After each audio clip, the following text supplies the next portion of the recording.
been to about 3 Ren fairs my entire life, and because, we don't have many of them here in Australia, and they've only recently started gaining popularity, and I think that's great.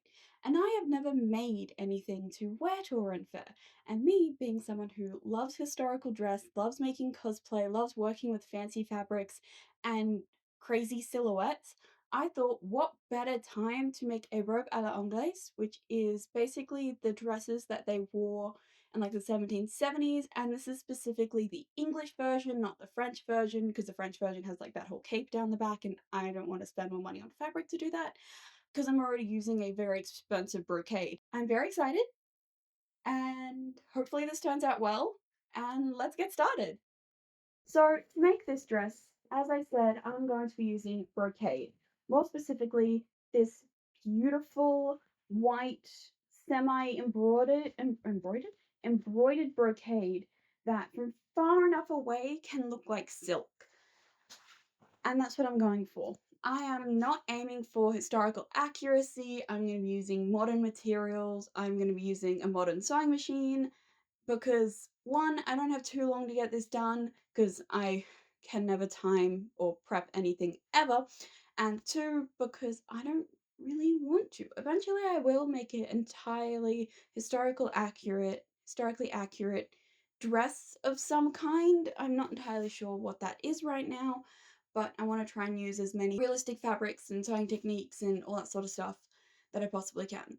Anyway, I'm waffling, so let's get started. As with every project, I laid out my fabric, put my pattern on top of it, and then cut it out. And there was so much cutting. Oh my gosh, I did not realize how much fabric I was dealing with until I started to cut out the pattern because it was unruly, and it was the exact same thing with the bodice. There were so many pieces, and I was so happy when I eventually got to start sewing it together, because could finally put down the scissors, and then sewing it together was a nightmare because my sewing machine for this entire project, or the majority of it, would not keep tension on the thread.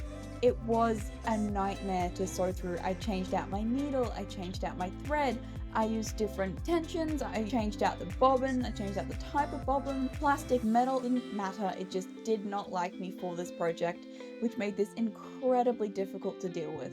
Despite all of that, I got a pretty nice looking gown out of it, so I'm pretty proud of that. Making the bodice was pretty straightforward. I just basically lined up all of the seams and then did a straight stitch to put everything together, which took a lot longer because of the previous issues I've mentioned, but everything had equal-ish seam allowances, so I'm calling that a win.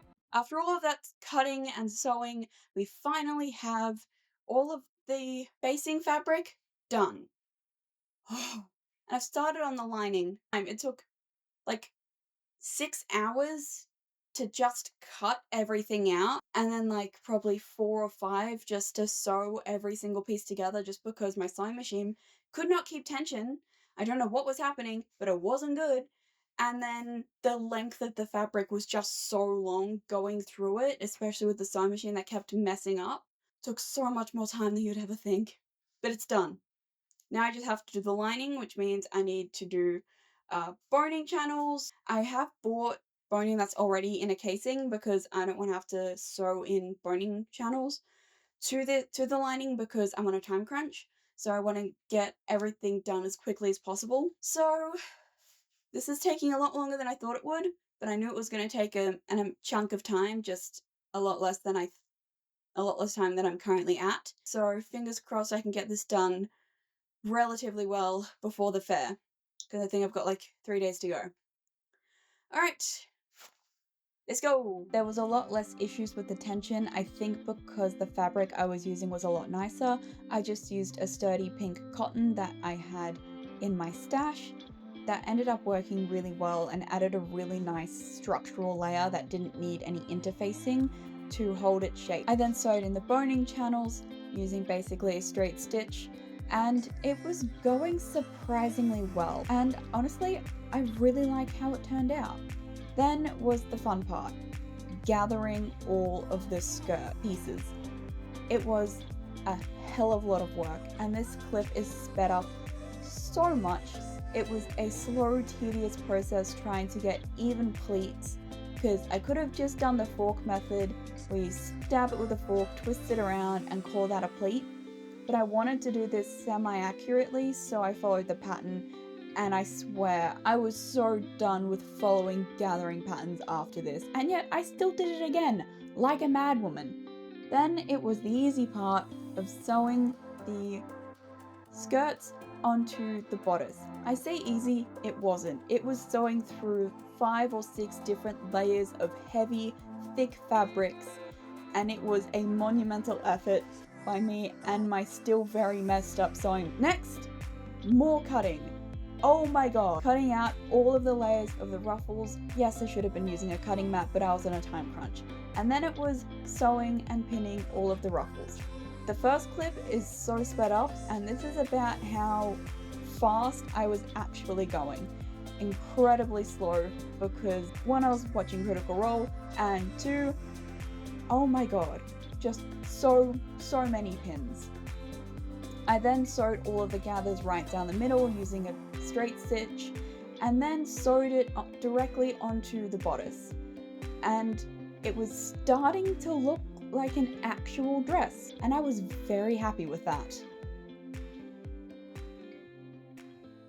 Here she is, messing up with my camera's everything because it's bright one, but it's done.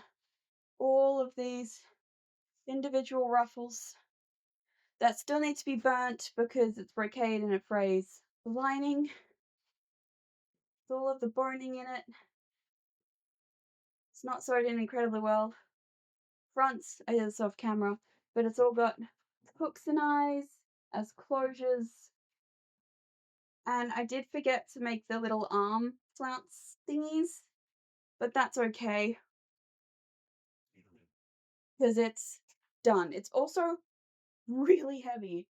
Well, not like heavy, but like it's got a surprising amount of weight to it just because of how much fabric there is in these dresses.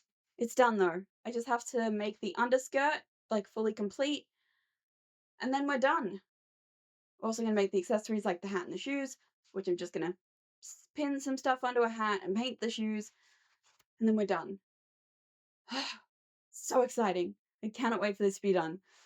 Oh, and we have time. I'm on schedule, which is fantastic because my sewing machine finally now has tension. I don't know what happened, but overnight it seemed to fix itself, so yay! Oh, it's almost done. I'm so excited. Okay, let's go. I found these shoes on clearance, which was amazing because I got them for like $20, and I just added some painter's tape to the bottom of them, some acrylic mixed with PVA, painted them, gave them a couple of top coats with some spray paint to hopefully stop them cracking, which was moderately successful, and basically did the same to the other shoe until they both looked relatively white and semi-wearable, and that was it. The dress and the accessories were done. Okay, that's the dress. I'm honestly really happy with how this turned out. It's missing a couple of pieces, like the arm flounces and the skirt, like the crinoline is not anywhere near accurate, but I'm still happy with it. So yeah, here's your final result. Again, thank you guys so much for watching, and please consider liking and subscribing. It would mean a lot. And yeah, just thank you guys so much. And I'm really proud of this one. I know I say that about all my builds, but I'm really happy with this one. So yeah, thank you.